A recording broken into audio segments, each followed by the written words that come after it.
السلام علیکم ورحمۃ اللہ وبرکاتہ۔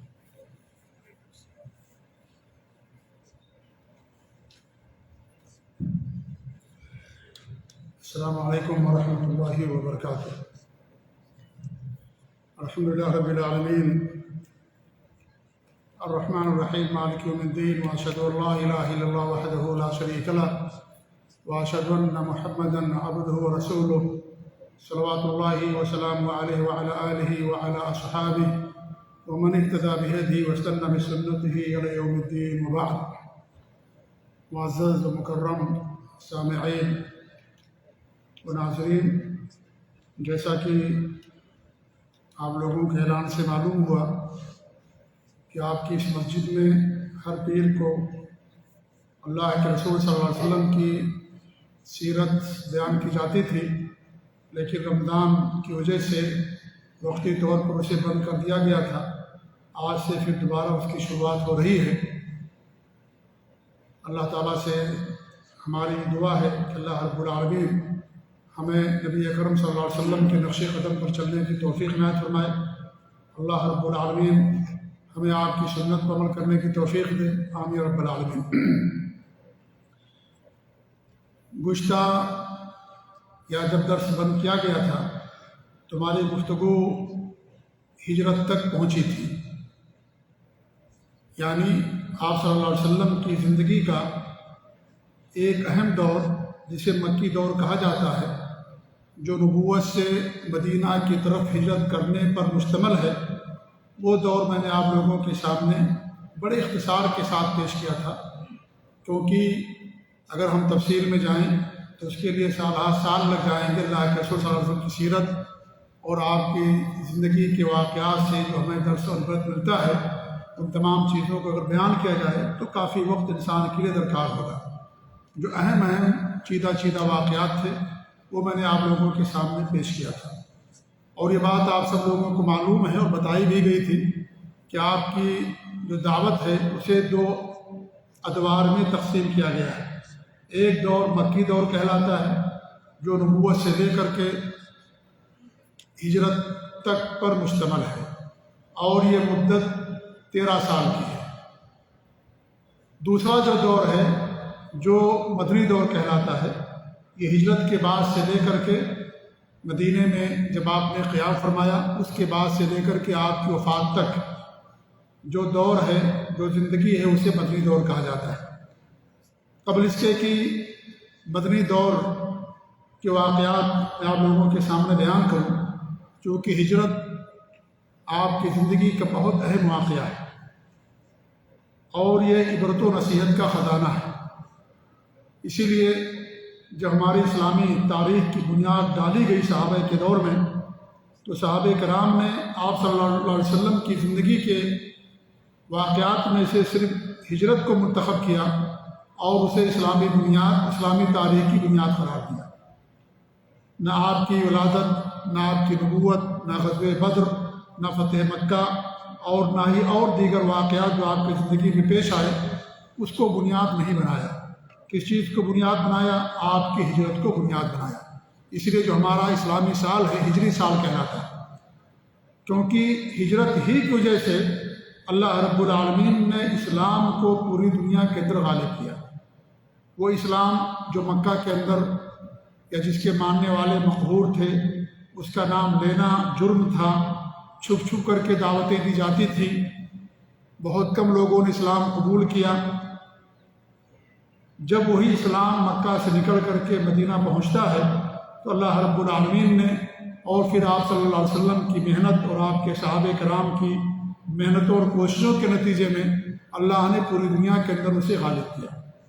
تو ہجرت آپ صلی اللہ علیہ وسلم کی زندگی کا بڑے واقعات میں سے ایک بڑا واقعہ ہے، اور صحابہ کی نظر میں سب سے اہم واقعہ یہی تھا، اس لیے انہوں نے ہجرت کے واقعے کو اسلام کی بنیاد، اسلامی تاریخ کی بنیاد قرار دیا۔ تو چاہتا ہوں میں یہ کہ اس ہجرت کے اندر جو ہمارے لیے اہم اسباب ہیں، جو اہم دروس ہیں، وہ کچھ دروس میں آپ لوگوں کے سامنے بیان کروں، کیونکہ سیرت جاننے کا مقصد یہ بھی ہے کہ ہم اس سیرت سے جو ہمیں فوائد ملتے ہیں ان کو بھی ہم جاننے کی کوشش کریں۔ صرف پڑھ لینا کافی نہیں ہے، بلکہ اس سے جو ہمیں نتیجہ ملتا ہے، جو اسباق اور دروس ملتے ہیں، ان پر بھی ہماری نظر ہونی چاہیے تاکہ اس کے ذریعے سے ہماری اصلاح ہو، ہمارے اندر جو خامیاں ہیں، کمیاں ہیں، وہ دور ہوں، اور اس طریقے سے ہم اللہ کے رسول صلی اللہ علیہ وسلم کی سیرت کو کما حقہ اپنا سکیں۔ اس لیے اس سے پہلے بھی جو بھی بڑا واقعہ بیان کیا گیا، اس کے اندر جو دروس اور اسباق ہوتے تھے اسے بیان کرنے کی آپ لوگوں کے سامنے کوشش کی جاتی تھی۔ جیسا کہ میں نے کہا کہ ہجرت یہ خزانہ ہے دروس اور نصیحتوں کا، بے انتہا اس کے اندر ہمارے لیے دروس اور عبرتیں موجود ہیں، لیکن جو اہم ہیں ہماری نظر میں اسے آپ لوگوں کے سامنے، یا علماء کی نظر میں اسے میں آپ لوگوں کے سامنے بیان کرنے کی کوشش کروں گا۔ سب سے پہلا درس تو ہمیں یہی ملتا ہے اس ہجرت کے واقعے سے کہ آپ صلی اللہ علیہ وسلم کو اور آپ کے صحابہ پر کس قدر ظلم کیا گیا ہوگا، جس کی بنا پر جو مکہ آپ کی نظر میں سب سے محبوب تھا، اور ہجرت کرتے وقت آپ نے فرمایا تھا، اے مکہ کی سرزمین، تو سب سے زیادہ میرے نزدیک محبوب ہے، اگر مکہ والے مجھے یہاں سے نہ نکالتے تو میں نہیں نکلتا۔ آپ اندازہ کر سکتے ہیں کہ مکہ کے مشرکوں نے، کفار نے آپ پر کس قدر ظلم کیا ہوگا، آپ پر کس قدر اور آپ کے صحابہ پر کس قدر تکلیفیں پہنچائی ہوں گی، جس کے نتیجے میں انہوں نے ہجرت کا قصد اور ارادہ کیا۔ آدمی اپنا گھر بار، وطن، ملک، دولت، ساری چیزیں خوشی سے نہیں چھوڑتا، بہت قربانیاں دی ہوں گی تب جا کر کے انسان تمام چیزوں کو چھوڑتا ہے۔ تو اس سے آپ اندازہ کر سکتے ہیں کہ آپ پر کتنا ظلم کیا گیا ہوگا مشرکین مکہ کی طرف سے، کہ آپ نے اپنے صحابہ کی جان کے حفاظ کے لیے 2 مرتبہ حبشہ کی طرف ہجرت کرنے کا حکم دیا، اور اس کے بعد پھر مدینہ کی طرف آپ نے ان کو ہجرت کرنے کا حکم دیا۔ آپ یہ سمجھ سکتے ہیں کہ اسلام کتنی قربانیوں کے بعد ہم تک پہنچا ہے، کتنی تکلیفیں اور پریشانیاں برداشت کی ہیں خود نبی صلی اللہ علیہ وسلم نے اور آپ کے صحابہ نے۔ ہمیں تو بڑی آسانی کے ساتھ اسلام مل گیا ہے، پیدائشی مسلمان ہیں، والدین مسلمان تھے، پورا خاندان مسلمان تھا، ہم مسلمان ہو گئے۔ اس لیے ہماری نظر میں اسلام کی وہ قدر و منزلت نہیں ہے جو ہونی چاہیے۔ چھوٹی چھوٹی مصیبت آتی انسان مایوس ہو جاتا ہے، چھوٹی چھوٹی پریشانی آتی انسان پریشان ہو جاتا ہے، اور کہتا ہے کہ ایسا کیوں ہو رہا ہے، یہ ساری چیزیں کیا ہیں، اور اس طرح کی باتیں انسان کرنا شروع کر دیتا ہے۔ کیوں ایسا ہوتا ہے؟ اس لیے کہ یہ دولت اور نعمت ہمیں بڑی آسانی کے ساتھ پیدائشی طور پر مل گئی ہے۔ اگر ہم نے اس کے لیے قربانی دی ہوتی، کوشش کی ہوتی، لوگوں کے طعنے سنے ہوتے،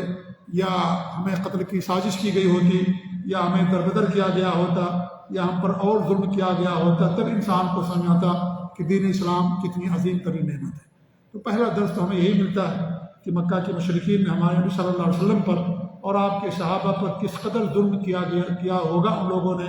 ناقابل برداشت تکلیفیں انہوں نے جھیلی، تب جا کر کے انہوں نے مکہ کو چھوڑا اور مدینے کا قصد کیا۔ دوسرا درس جو ہمیں ملتا ہے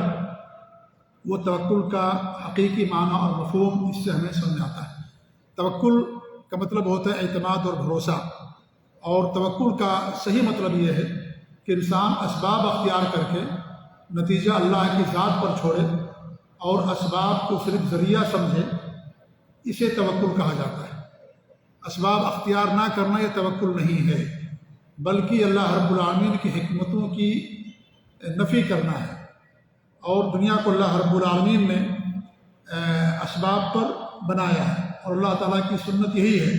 کہ جب سبب پایا جاتا ہے تو اس کا نتیجہ بھی ظاہر ہوتا ہے۔ تو سبب اختیار کرنا اور نتیجہ اللہ کی ذات پر چھوڑ دینا یہ توکل کہلاتا ہے۔ سبب اختیار کیے بغیر اللہ کی ذات پر توکل کرنا یہ توکل نہیں ہے۔ آپ کی زندگی میں یہ درس ہمیں خاص طور سے اس واقعے کے اندر بڑی صراحت کے ساتھ ملتا ہے کہ آپ نے کس قدر تیاری کی اور کس قدر اسباب آپ نے اختیار کیے۔ ہجرت سے پہلے آپ نے اونٹنی تیار کرنے کا حکم دیا ابوبکر صدیق رضی اللہ تعالیٰ عنہ کو، جو سب سے زیادہ بااعتماد تھے آپ کے ساتھیوں میں سے مکہ کے، ان میں سے آپ نے ان کو منتخب کیا ابوبکر صدیق رضی اللہ تعالیٰ عنہ کو، جو راستوں کا ماہر تھا اس کی خدمات لی۔ رات میں آپ وہاں سے نکلے اور اس طریقے سے پچھواڑے کے راستے سے آپ گھر سے نکلے، قیام کیا 3 دن جا کر کے غار ثور میں۔ یہ ساری چیزیں اس بات پر دعوت کرتی ہیں کہ آپ نے تمام اسباب اختیار کیے اور وہ راستہ آپ نے اپنایا جو راستہ عام طور پر مدینہ نہیں جاتا ہے، بلکہ ایک ایسا راستہ جو گمنام راستہ ہے، جو راستوں کا ماہر صرف وہی جان سکتا تھا، اس راستے کو انہوں نے اپنایا۔ تو اس سے اندازہ ہوتا ہے کہ آپ نے تمام اسباب اختیار کیے۔ کہ آپ کو اللہ پر بھروسہ نہیں تو یقیناً تھا، لیکن آپ کی زندگی میں ہمارے لیے اسوہ نمونہ ہے۔ آپ نے شریعت کے مطابق تمام اسباب اختیار کیے اور نتیجہ اللہ رب العالمین کی ذات پر چھوڑ دیا۔ اسی لیے جب ابوبکر صدیق رضی اللہ تعالیٰ عنہ نے کہا، جب آپ غار کے اندر تشریف فرما تھے، کہا کہ اگر وہ اپنے پاؤں کو دیکھ لیں تو ہمیں دیکھ لیں گے، تو آپ نے کیا کہا کہ ابوبکر تمہارا کیا خیال ہے جن دو کا تیسرا اللہ رب العالمین ہے۔ آپ کو اللہ کی ذات پر اعتماد، آپ نے اسباب اختیار کر لیا، نتیجہ اللہ کی ذات پر چھوڑ دیا اور اللہ رب العالمین نے آپ کی مدد فرمائی۔ تو توکل اسباب اختیار کر کے نتیجہ اللہ کی ذات پر چھوڑ دینا، یہ کیا ہے؟ یہ توکل کہلاتا ہے۔ اگر کوئی اسباب پر اعتماد کرتا ہے تو یہ شرک کہلاتا ہے، اور یہ شرک دو طرح کا ہو سکتا ہے۔ اگر وہ جائز سبب ہے تو چھوٹا شرک ہوگا، اور اگر وہ سبب نہیں ہے، انسان نے اس کو سبب بنا لیا تو بڑا شرک ہو جائے گا۔ جیسے ہم بیمار ہوتے ہیں، انسان علاج کرتا ہے، دوا کرتا ہے۔ دوا یہ کیا ہے؟ یہ ذریعہ ہے شفا کا، شفا دینے والا اللہ رب العالمین۔ اللہ رب العالمین نے دوا کو ذریعہ بنایا ہے، اللہ کی طرف سے دوا ذریعہ ہے شفا کا۔ اب اگر کوئی آدمی دوا ہی کو اصل سمجھ لیتا ہے اور کہتا ہے کہ دوا ہی شافی ہے، تو یہ اللہ رب العالمین کے ساتھ چھوٹا شرک ہے، کیونکہ اللہ رب العالمین نے اس کو سبب بنایا ہے، دوا کو سبب بنایا، اور اللہ نے دوا کرنے کا حکم دیا کہ انسان دوا کرے، علاج کرے، لیکن وہ صرف ذریعہ اور سبب ہے، اصل نہیں۔ اصل اللہ رب العالمین کی ذات ہے۔ تو اگر کوئی جو جائز سبب ہے، شریعت نے جس کو سبب قرار دیا ہے، اس کو اگر انسان کہتا ہے کہ اسی کی وجہ سے ہمیں ہوتا ہے، وہی سب کچھ ہے، تو اللہ رب العالمین کے ساتھ شرک، لیکن چھوٹا شرک ہے۔ اور جس کو اللہ نے سبب ہی نہیں بنایا، اگر انسان اس کو سبب بنا لیتا ہے اور کہتا ہے کہ اس کے ذریعے سے ہوتا، تو اللہ رب العالمین کے ساتھ بڑا شرک ہوتا ہے۔ جیسے انسان بیمار ہے، انسان اپنے گلے کے اندر جو ہے لوہا لٹکا لے اور کہے کہ اس لوہا کی وجہ سے ہماری جو بیماری ہے وہ دور ہو جائے گی، یا اس طریقے سے جو ہم کو کینسر ہے ختم ہو جائے گا، یا کسی پیر کو پکارے وہ کہ پیر صاحب ہمیں آپ جو ہے شفا دے دیجئے، تو یہ کیا ہوگا؟ یہ اللہ رب العالمین کے ساتھ بڑا شرک ہو جائے گا، کیونکہ اللہ رب العالمین نے اس کو شفا کا ذریعہ نہیں بنایا۔ انسان یعنی اللہ نے اس کو شفا کا ذریعہ نہیں بنایا، اس لیے بڑا شرک ہوگا۔ تو توکل کیا ہے؟ اسباب اختیار کر کے، جو جائز اسباب ہیں ان کو اختیار کر کے نتیجہ اللہ کی ذات پر چھوڑنا، یہ توکل کہلاتا ہے۔ اسباب اختیار نہ کرنا یہ توکل نہیں ہے، یہ حرام ہے ایسا کرنا، اور اللہ رب العالمین کی حکمتوں کے اندر کیڑے نکالنا ہے، سمجھ لیجیے۔ اور اللہ رب العالمین نے جو چیزیں جائز قرار دی اس کو حرام سمجھنا ہے، اور اسباب ہی کو سب سمجھ لینا۔ اگر وہ جائز سبب ہے تو چھوٹا شرک ہو جائے گا، اور اگر وہ سبب ہی نہیں ہے تو بڑا شرک ہو جائے گا۔ یہ تفریق کرنا ہمارے لیے اور آپ کے لیے ضروری ہے۔ یہ دوسرا سبب ہمیں یا دوسرا درس ملتا ہے کہ انسان کو دنیا میں کام کرنے کے لیے اسباب اختیار کرنا پڑتا ہے، لیکن وہ اسباب و شریعت کے اندر جائز ہیں، حرام اور ناجائز اسباب اختیار کرنا یہ بالکل درست نہیں ہے۔ تیسری چیز جو ثابت ہوتی ہے ابوبکر صدیق رضی اللہ تعالیٰ عنہ کی فضیلت، کہ ابوبکر صدیق رضی اللہ تعالیٰ عنہ کتنے عظیم صحابی ہیں، اور انہوں نے جو کردار ادا کیا ہجرت کے واقعے میں بڑا اہم کردار تھا۔ آپ کے ساتھ رہے پورے سفر، آپ نے ان پر اعتماد کیا، بھروسہ کیا، ان کو اپنا ساتھی بنایا راستے میں، اور ان کو ساری چیزیں بتائیں۔ ان کے علاوہ کسی اور کو آپ نے کسی چیز کے بارے میں اطلاع نہیں دی، اور انہیں کہ اسی کردار کی بنا پر اللہ رب العالمین نے واحد صحابی ہیں جن کی صحبت کا ذکر اللہ رب العالمین نے قرآن کریم کے اندر کیا ہے، ابوبکر صدیق رضی اللہ تعالیٰ عنہ، ان کے اسی کردار اور انہی تمام قربانیوں کی بنا پر اللہ رب العالمین سورۃ توبہ کے اندر فرمایا، ثانی اثنین اذ ہما فی الغار اذ یقول لصاحبہ لا تحزن ان اللہ معنا۔ جب وہ اپنے ساتھی سے کہہ رہے تھے، دو کا دوسرا، جب دونوں غار کے اندر تھے اور وہ اپنے ساتھی سے کہہ رہے تھے، کون کہہ رہا تھا اپنے ساتھی سے؟ اللہ کے رسول صلی اللہ علیہ وسلم اپنے ساتھی سے۔ کون ساتھی؟ ابوبکر صدیق۔ لا تحزن ان اللہ معنا، آپ غم نہ کریں، اللہ تعالیٰ ہمارے ساتھ۔ کب کہا؟ جب بکر صدیق رضی اللہ تعالیٰ عنہ کو یہ خوف لاحق ہو گیا کہ اگر وہ قدم کے نیچے دیکھیں گے اپنے جہاں کھڑے ہیں غار کے دہانے کے اوپر تو ہمیں دیکھ لیں گے، تو اللہ کے رسول نے کہا کہ لا تحزن ان اللہ معنا، آپ غم نہ کرو، اللہ رب العالمین ہمارے ساتھ ہے۔ ہم نے تمام اسباب اختیار کر لیے، اللہ کی ذات پر بھروسہ کہ اللہ رب العالمین ہماری مدد کرے گا۔ یہ واحد صحابی جن کی صحبت کا ذکر اللہ رب العالمین نے قرآن کریم کے اندر کیا ہے، اور ان کا یہ کردار قیامت تک کے لیے زندہ جاوید بن گیا۔ جب تک قرآن ہے، جب تک دین ہے، جب تک مسلمان ہیں، ابو بکر صدیق رضی اللہ تعالیٰ کی قربانی یاد کی جاتی رہے گی اور اسے پڑھا جاتا رہے گا، کیونکہ اللہ رب العالمین نے قرآن کریم کے اندر اس کو بیان کیا ہے۔ ایسے ہی نمبر 4 علی رضی اللہ تعالیٰ عنہ کی بھی قربانی ہمیں سمجھ میں آتی ہے کہ علی رضی اللہ تعالیٰ عنہ نے بھی بہت اہم قربانی پیش کی دین اور کی راہ میں، آپ صلی اللہ علیہ وسلم کی زندگی کی بقا کے لیے، آپ کی حفاظت کے لیے، دین اسلام کی نشر و اشاعت کے لیے انہوں نے بھی بہت بڑی قربانی دی۔ اللہ کے رسول صلی اللہ علیہ وسلم نے ان کو اپنے بستر پر سلایا اور وہی چادر اڑائی جو چادر اوڑھ کر کے آپ سویا کرتے تھے۔ علی رضی اللہ تعالیٰ عنہ کو معلوم تھا کہ آپ کے بستر پر سونا ہماری جان کے لیے خطرہ ہے، اور خطرہ یہ نہیں بلکہ ان کی تلواریں ہمارے جسم کے کئی ٹکڑے کر سکتی ہیں، کیونکہ تمام لوگ تلواریں لے کر کے اللہ کے رسول صلی اللہ علیہ وسلم گھر کا محاصرہ کیا تھا اور وہ آپ کو قتل ہی کرنا چاہتے تھے۔ اسے علی رضی اللہ عنہ کو معلوم تھا کہ آپ کے بستر پر سونے کا کیا مطلب ہے، لیکن اس کے باوجود بھی انہوں نے شجاعت اور بہادری کا نمونہ پیش کیا، قربانی پیش کی، اور نبی اکرم صلی اللہ علیہ وسلم کی جان کی حفاظت کے لیے اپنی جان کو قربان کر دینا چاہا۔ اللہ رب العالمین نے ان کی بھی حفاظت کی اور اپنے نبی صلی اللہ علیہ وسلم کی حفاظت فرمائی، کیونکہ انہیں معلوم تھا کہ لوگ آپ کو قتل کرنے ہی کے لیے گھر کا محاصرہ کیے ہوئے ہیں، لیکن اس کے باوجود بھی علی رضی اللہ تعالیٰ عنہ اس پر سوئے اور اس طریقے سے اللہ رب العالمین ان کی مدد فرمائی۔ یہ بھی ہمیں درس ملتا ہے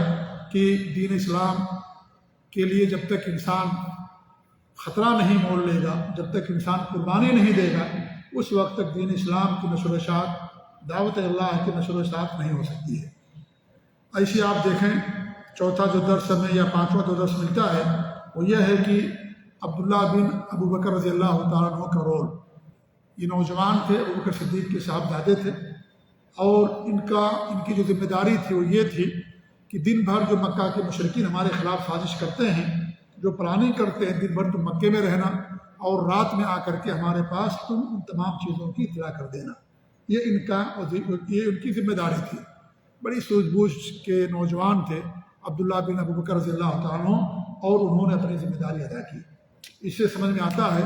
کہ دین کی اشاعت کے لیے نوجوانوں کا کردار بہت اہم ہے اسلام کے اندر۔ اسی لیے اللہ رب العالمین نے اصحاب کہف کے اندر جو واقعہ بیان کیا، نوجوانوں کو واقعہ بیان کیا۔ آپ صلی اللہ علیہ وسلم کو اللہ رب العالمین نے 40 سال کی عمر میں نبوت عطا فرمائی۔ آپ کے بعد جو خلیفہ بنے ابو بکر رضی اللہ تعالیٰ عنہ آپ سے 2.5 سال کے چھوٹے تھے، وہ بھی نوجوان تھے۔ عمر رضی اللہ تعالیٰ عنہ آپ سے تقریباً 12 سال چھوٹے تھے، وہ بھی نوجوان۔ اس طریقے عثمان غنی رضی اللہ تعالیٰ عنہ جو آپ کے داماد تھے، علی رضی اللہ تعالیٰ عنہ جو آپ کے داماد تھے، یا اس طریقے عشر مبشرہ آپ دیکھیں گے کہ اللہ رب العالمین نے ان سب کو نوجوانی میں کسی کو بچپن میں دین اسلام کی قبول کرنے کی توفیق دی، اور اس طریقے سے انہوں نے اسلام کی نشر و اشاعت کے لیے بہت ہی اہم کردار ادا کیا، کیونکہ نوجوانوں کے پاس طاقت ہوتی ہے، عزم ہوتا ہے، حزم ہوتا ہے، اور اگر ان کے ساتھ بردباری بھی آ جائے اور حکمت اور سوجھ بوجھ آ جائے تو دونوں اکٹھا ہونے کے بعد اسلام کے لیے بہت سود مند ثابت ہوتی ہے۔ تو نوجوانوں کا بھی بہت بڑا کردار ہے اسلام اور دین کی بقا کے لیے، اس کی نشر و اشاعت کے لیے، جو ہمیں ہجرت کی اس واقعے سے ہمیں اور آپ کو جو ہے سمجھ میں آتا ہے۔ اس طریقے سے نمبر 6 عائشہ رضی اللہ تعالیٰ عنہ اور اسماء رضی اللہ تعالیٰ عنہ نے ہجرت کے موقع پر جو کارنامہ انجام دیا، اس سے بھی خواتین کی دین اسلام میں کیا اہمیت ہے، وہ کیا کردار ادا کر سکتی ہیں، بھی ہمیں اس سے سمجھ میں آتا ہے۔ اسماء رضی اللہ تعالیٰ عنہ کھانا لے جا کر دیا کرتی تھیں، بھیجا کرتی تھیں۔ عائشہ رضی اللہ تعالیٰ عنہ اور اسماء جب ابو جہل پہنچا ابو بکر صدیق رضی اللہ تعالیٰ عنہ کے گھر پر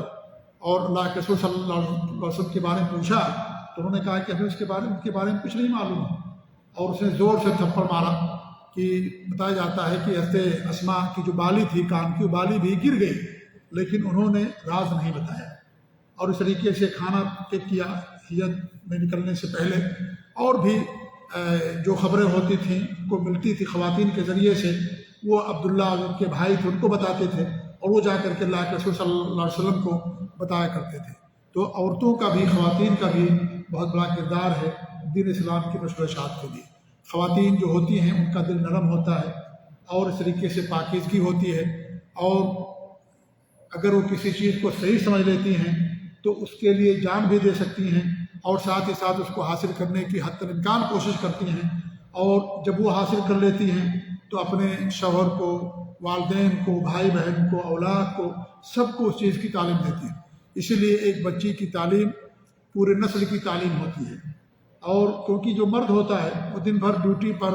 کمپنی میں ادھر ادھر کاموں میں لگا رہتا ہے، زیادہ تر بچوں کا وقت اپنی ماں کے ساتھ گزرتا ہے۔ اس لیے اگر ماں پڑھی لکھی ہے اور دیندار ہے اور سوجھ بوجھ والی ہے تو اس کی تربیت کا اثر بچوں پر پڑتا ہے۔ تو حضرت عائشہ اور حضرت اسماء رضی اللہ تعالیٰ عنہما کے کردار سے ہمیں بات سمجھ آتی ہے کہ عورتوں کا بھی بہت بڑا کردار ہے۔ اور اس وقت جہاں ہم بیٹھے ہوئے ہیں سعودی عرب کے اندر، اس سعودی عرب کے اندر جو آل سعود ہیں ان کے بھی پیچھے ایک عورت کا بہت بڑا ہاتھ ہے۔ آپ لوگوں کو شاید تاریخ نہیں معلوم ہے، وہ تاریخ یہ ہے کہ محمد بن عبد الوہاب رحمۃ اللہ علیہ جو 13ویں صدی ہجری کے بڑے مجدد تھے، امام تھے، اور جب وہ عینہ کے حاکم عثمان بن معمر نے جب ان کو نکال دیا وہاں سے تو وہ درعیہ گئے، اور درعیہ جب پہنچے تو ان کے ایک شاگرد تھے، ان کا نام تھا احمد بن السویلی رحمۃ اللہ علیہما، ان کے گھر جا کر کے تشریف فرما ہوئے، اور حضرت محمد بن عبد الوہاب رحمۃ اللہ علیہ کی دعوت درعیہ اور پورے جزیرۃ العرب کے اندر پہنچ چکی تھی۔ جو انہوں نے وہ عینہ میں دعوت دی توحید کی اور سنت کی، وہاں تک پہنچ چکی تھی۔ جب وہاں پہنچے وہ تو وہاں پر آل سعود، ابھی جن کی حکومت چل رہی ہے، آل سعود اس خاندان کے خاتم الحرمین شریفین ملک سلمان بن عبدالعزیز حفظہ اللہ ہیں، یہ انہی کے خاندان کی حکومت تھی، اور اس وقت دنیا میں سب سے پرانی حکومت یہی ہے آل سعود کی۔ انہیں 400 سال کا عرصہ اس حکومت پر گزر چکا ہے، اور ان کے 3 ادوار ہیں۔ یہ پہلے دور کی بات میں کر رہا ہوں، جو محمد بن سعود جو خلیفہ تھے، حکمراں تھے، درعیہ میں ان کی حکومت تھی، اور 1157 ہجری کے اندر محمد بن عبد الوہاب رحمۃ اللہ علیہ کے ہاتھ پر انہوں نے بیعت کیا تھا، ان کے ہاتھ پر۔ تو جب وہاں پہنچے تو محمد بن سعود کی جو اہلیہ تھی، ان کی بیوی تھی، موحدہ تھی، ان تک بھی توحید کی دعوت پہنچ چکی تھی۔ جب ان کے شوہر محمد بن سعود رحمۃ اللہ علیہ رات میں اپنی بیوی کے پاس آتے ہیں تو انہوں نے کہا کہ اللہ رب العالمین نے ہمارے پاس ایک نعمت بھیجی ہے، ایک بڑے عالم دین ہمارے شہر میں آئے ہوئے ملک کے اندر، میں چاہتی ہوں کہ آپ ان سے ملاقات کریں اور جا کر کے اور انہیں ان کا تعاون کریں، ان کا ساتھ دیں، اور ان کو اسی دعوت کے نتیجے میں وہاں سے نکالا گیا ہے وہ عینہ سے، اور ان کو اپنے پاس مت بلانا بلکہ خود تم ان کے پاس جانا۔ آپ دیکھیں کہ ایک بات، ایک عالم کی نظر کی کیا نام ہے، قدر و قیمت۔ انہوں نے کہا کہ تم اس ملک کے بادشاہ و خلیفہ ہو، لیکن وہ ایک عالم دین ہے، دین کا عالم ہے، لہذا ان کو اپنے پاس مت بلانا بلکہ تم خود ان کے پاس جانا۔ محمد بن سعود رحمۃ اللہ علیہ صبح ہوتی ہے اپنے بھائی کے ساتھ اور لشکر کے ساتھ باقاعدہ ان کے گھر پہ جاتے ہیں، اور جا کر کے وہاں پر جو ہے وہ دونوں کا آپس میں اتفاق ہوا، اور اس کے بعد آپ دیکھ رہے ہیں کہ پوری دنیا کے اندر الحمدللہ جو توحید سنت کا ڈنکا بج رہا ہے، اس کے پیچھے اللہ کے فضل کے بعد سب سے زیادہ اگر کسی ملک کا کردار ہے مملکت سعودی عرب۔ آپ جہاں بھی جا کر کے دیکھ لیجیے، آپ پورے دنیا کے اندر ہر جگہ یہاں کے مراکز، یہاں کے بادشاہوں کے قائم کیے ہوئے مدرسے اور مساجد، اور اس طریقے سے توحید اور سنت، قرآن کی تباعت، دینی اسلامی کتابوں کی تباعت، اور اس طریقے سے آپ دیکھیں حرمین شریفین، اور پورے سعودی عرب کے اندر، پوری دنیا کے اندر آپ دیکھیں، آپ کو ہر جگہ یہ چیز نظر آئے گی۔ اس کا انکار وہی کر سکتا ہے جو معاند ہے، یا جس کے عقیدے اور منہج کے اندر خلل ہے، جو رافضی، قبوری اور صوفی اور اس طریقے سے برے عقیدے کا حامل ہوئے انسان اس کا انکار کر سکتا ہے، ورنہ ہر انسان جانتا ہے کہ پوری دنیا کے اندر جو ان کی خدمات ہیں وہ خدمات کسی نے ایسی نہیں کی ہے۔ جی ہاں۔ تو بہرحال یہ ایک عورت کے نتیجے میں اتنی عظیم مملکت توحید سنت وجود میں آئی اللہ کے فضل کے بعد۔ جو محمد بن سعود رحمۃ اللہ علیہ کی بیوی تھی، انہوں نے مشورہ دیا اور اس طریقے سے جا کر کے دونوں کا آپس میں اتفاق ہوا اور اس طریقے سے آپس میں دونوں کی باتیں ہوئی۔ تو یہ بھی ہمیں اس سے درس ملتا ہے کہ عورت کا بڑا کردار ہوتا ہے دین اسلام کی نشر و اشاعت میں۔ نمبر 7، مساجد کی اہمیت کا بھی اندازہ ہوتا ہے، کیونکہ مسجدوں سے ہمارے نفس کا تزکیہ ہوتا ہے، آپس میں مسلمانوں کے درمیان پیار و محبت بڑھتی ہے، اور پورے دن میں 5 مرتبہ سارے مسلمان ملتے ہیں، اللہ کی بات کرتے ہیں، تو اس طریقے سے اللہ کی بات بھی ہوتی ہے اور ساتھ ہی ساتھ آپس میں محبت بھی بڑھتی ہے۔ اور آپ دیکھیں یہ آپ کی ہجرت کے اندر یہ چیز ہمیں سمجھ میں آتی ہے۔ جب آپ قباء پہنچے آپ نے وہاں مسجد کی تعمیر کی، مدینہ پہنچے آپ مسجد نبوی کی تعمیر کی، اور آپ سے پہلے ابراہیم علیہ السلام نے اپنے بچوں کو لے جا کر کے کہاں پر آباد کیا؟ بیت اللہ کے پاس۔ ربنا انی اسکنت من ذریتی بواد غیر ذی زرع عند بیتک المحرم ربنا لیقیموا الصلاۃ، نماز قائم کرنے کے لیے اللہ رب العالمین ہم نے اپنی ذریت کو تیرے گھر کے پاس لا کر کے آباد کر دیا۔ کہاں؟ خانہ کعبہ کے پاس، مکے کے اندر۔ کیا مقصد تھا؟ نماز قائم کرنا۔ ہمارا گھر اگر مسجد کے قریب ہوگا تو جماعت کے ساتھ نماز پڑھنے میں آسانی ہوگی، جو دروس ہوں گے، اسباق ہوں گے، جو لیکچرز ہوں گے، اس سے بھی ہمیں فائدہ ہوگا۔ تو یہ مسجد کی اہمیت ہے دین اسلام کے اندر، اور اللہ کے رسول کے زمانے میں اور بعد میں بھی مسجدیں تربیت کا گہوارہ ہوا کرتی تھیں۔ تمام صحابہ کرام اسی مسجد کی تربیت یافتہ، سبوں نے وہیں پر بیٹھ کر کے تعلیم لی۔ اصحاب صفہ مسجد کے اندر بیٹھ کر کے تعلیم لیا کرتے تھے۔ تو بڑی دانش گدا ہوتی ہے مسجد، اور وہاں پر تعلیم و تربیت ہوتی ہے، تو بہت بڑا کردار ہے مسجد کا ہماری تعلیم و تربیت اور دین اسلام پر پابندی کے ساتھ قائم رہنے کے لیے۔ دین اسلام کے ہمارے لیے زندگی میں مسجد کا بہت بڑا کردار ہے۔ اس لیے انسان گھر ایسی جگہ لے جو مسجد کے قریب ہو۔ مسجدیں بہت رول ادا کرتی ہیں انسان کی زندگی میں دین اسلام پر بقا کے لیے، خاص طور سے آج کے دور میں، خاص طور سے ان ممالک میں جہاں غیر مسلموں کی حکومت ہے، اسلامی حکومت نہیں ہے یا مسلمانوں کی حکومت نہیں، وہاں پر خاص طور سے اس پر ہمیں غور کرنا چاہیے کہ ہم ایسی جگہ اپنا گھر لیں جو مسجد کے قریب ہو، تاکہ ہم مسلمانوں کے ساتھ اٹھیں بیٹھیں اور اس طریقے سے جو مساجد کے اندر پروگرام ہوں اس سے فائدہ اٹھائیں، اور ساتھ ہی ساتھ ہمارے نفس کا تزکیہ اور آپس میں پیار و محبت پروان چڑھے۔ اس لیے ہمیں اپنا گھر مسجد کے قریب لینا چاہیے۔ یہ آپ کی ہجرت سے یہ اہم سبق ہمیں ملتا ہے۔ اس طریقے سے سراقہ بن مالک جو اس وقت مسلمان نہیں تھے، جب وہ اللہ کے رسول صلی اللہ علیہ وسلم کو پکڑنے کے لیے آپ کے قریب پہنچے، تو ہمارے نبی صلی اللہ علیہ وسلم نے ان کے لیے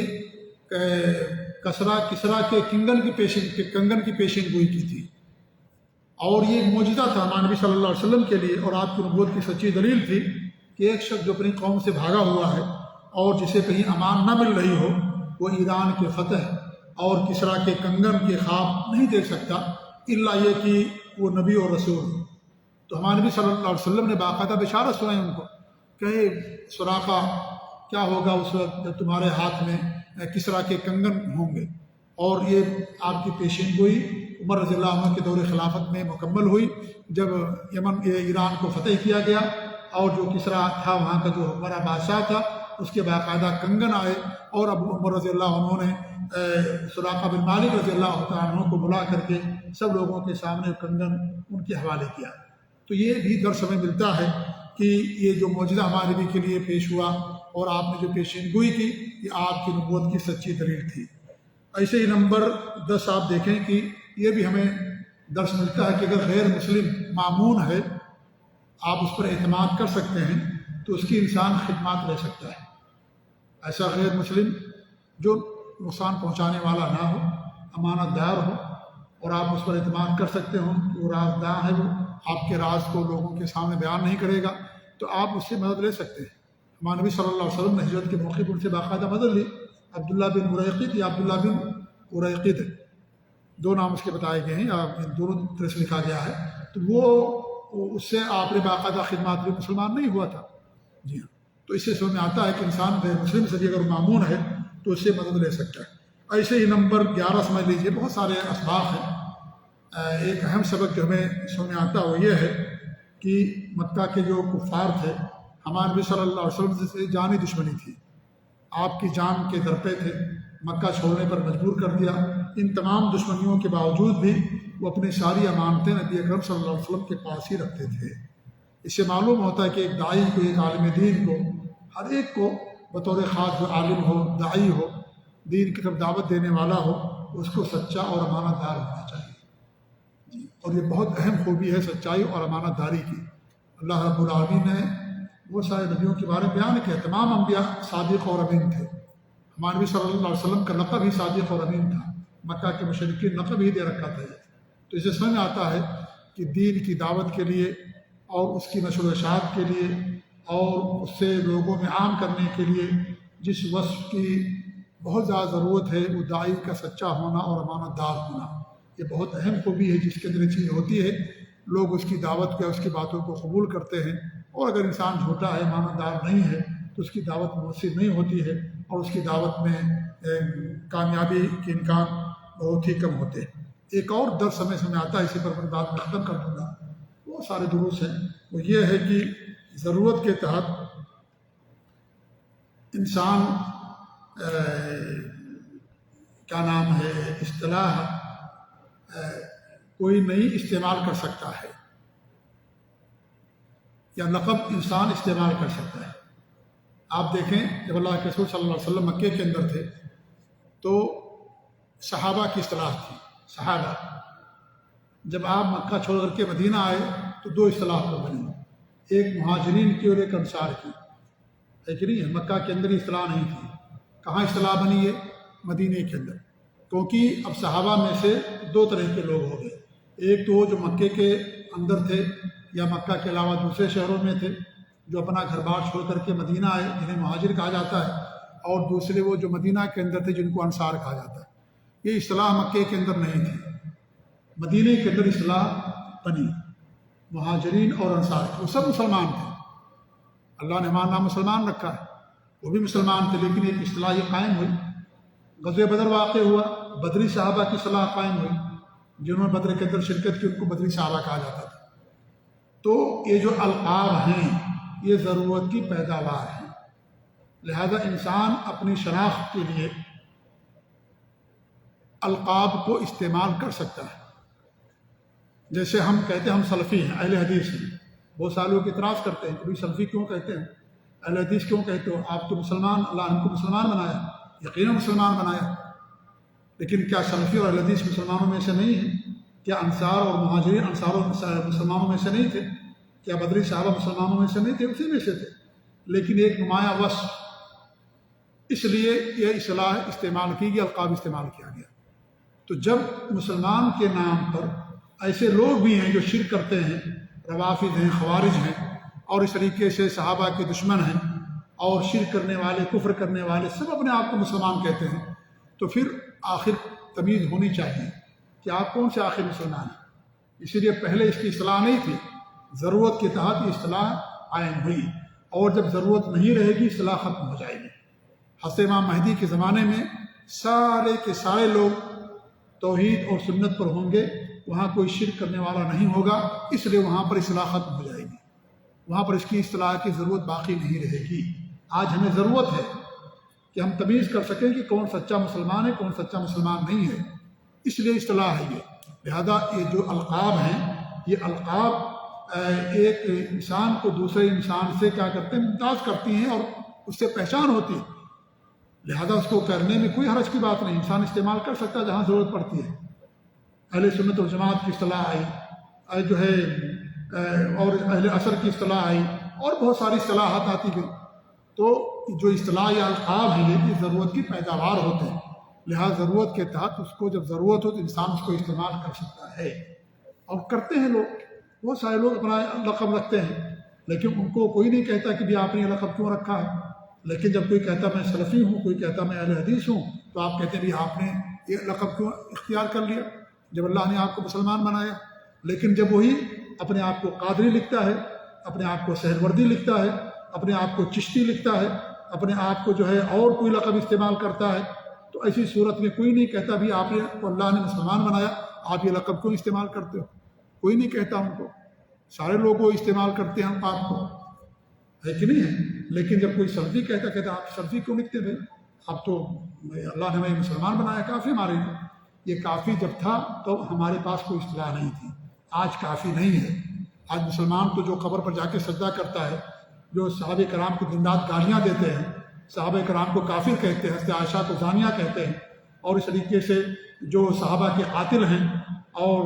جو صحابہ کے دشمن، وہ بھی اپنے آپ کو مسلمان کہتے ہیں، تھوڑے کہتے ہیں مسلمان نہیں ہیں۔ جو شیعہ ہیں، جو خوارج، سب کہتے ہیں مسلمان۔ تو تمیز کیسے ہوگی بھی کون سے مسلمان ہیں؟ لہذا تمیز کے لیے اگر القاب استعمال کیے جاتے ہیں کرنا چاہیے، اس میں کوئی حرج کی بات نہیں، بلکہ یہ سلف صالحین سے چیز چلی آ رہی ہے۔ آپ دیکھیں صحابہ تھے، صحابہ کے بعد تابعین، یہ بھی لقب ہے، تبع تابعین لقب ہے، تو کیا یہ مسلمانوں میں سے نہیں تھے؟ کیوں تابعین کہا گیا؟ پہچان کے لیے بھائی، کہ یہ وہ تابعی ہیں جنہوں نے صحابہ کرام سے ملاقات کی، ایک وصف، نمایاں وصف ہے، اس کی پہچان کی تمیز کے لیے استعمال کیا گیا۔ لہذا ہم بھی اپنے آپ کو سلفی کہتے ہیں، ڈنکے کی چوٹ پر کہتے ہیں اور کہتے رہیں گے الحمدللہ، کیونکہ سلفی ہی کامیاب لوگ ہیں، وہی صحابہ کے نقش قدم پر کی پیروی کرنے والے، سلف صالحین کے نقش قدم پر چلنے والے۔ سلفی کہتے ہیں جو سلف صالحین کے نقش قدم پر چلے، جو ان کے طور طریقے کو اپنائے، عقیدہ میں، منہج میں، اخلاقیات میں، تمام چیزوں میں، اس کو سلفی کہا جاتا ہے، اس کو اہل حدیث کہا جاتا ہے۔ تو یہ جو اصطلاح ہے یہ تمیز کے لیے ہے، اور اگر یہ اصطلاح نہیں استعمال کریں گے تو کون سے مسلمان ہیں؟ ہوتا کوئی ہم کو کہا مسلمان ہے اور ہم کو قبر پرست سمجھ لے، جبکہ میں قبر پرست نہیں ہوں الحمدللہ، میں توحید والا ہوں، سنت والا ہوں الحمدللہ، وہ ہمیں وہ سمجھ لے۔ تو اس لیے تمیز کی خاطر جہاں ضرورت ہو انسان اس کو استعمال کرے گا، اور یہ چیز آج سے نہیں چلی آ رہی، اس پر اجماع باقاعدہ، صحابہ کی اصطلاح، تابعین کی اصطلاح، تبع تابعین کی اصطلاح، اور دیگر القاب اور اصطلاحات شریعت دین اسلام کے اندر، تاریخ کے اندر استعمال کیے گئے۔ لہذا اس کو استعمال کرنے میں کوئی حرج کی بات نہیں ہے، اور یہ آپ کی ہجرت سے یہ القاب جو یہ لقب ہوا مہاجرین اور انصار کا، اس سے ہمیں سمجھ آتا ہے کہ اپنی شناخت کے لیے، پہچان کے لیے اگر انسان لقب استعمال کرتا ہے تو اس میں کوئی حرج کی بات نہیں، بلکہ اس کو کرنا چاہیے تاکہ اس کی دوسروں سے پہچان ہو۔ اور بھی بہت سارے اسباق ہیں، اللہ تعالیٰ سے ہماری دعا کہ اللہ العالمین ہمیں اپنے نبی صلی اللہ علیہ وسلم کی سیرت پاک کو پڑھنے، سمجھنے اور اس پر عمل کرنے کی توفیق عنایت فرمائے۔ اللہ تعالیٰ ہم سب کو سلف صالحین کے عقیدے اور منہج پر قائم رکھے، شرک اور بدعات اور خرافات سے اللہ تعالیٰ ہم سب کو محفوظ رکھے، آمین۔ وصلی اللہ علیہ محمد وعلی آلہ وصحبہ اجمعین، وجزاکم اللہ خیر، السلام علیکم ورحمۃ اللہ وبرکاتہ۔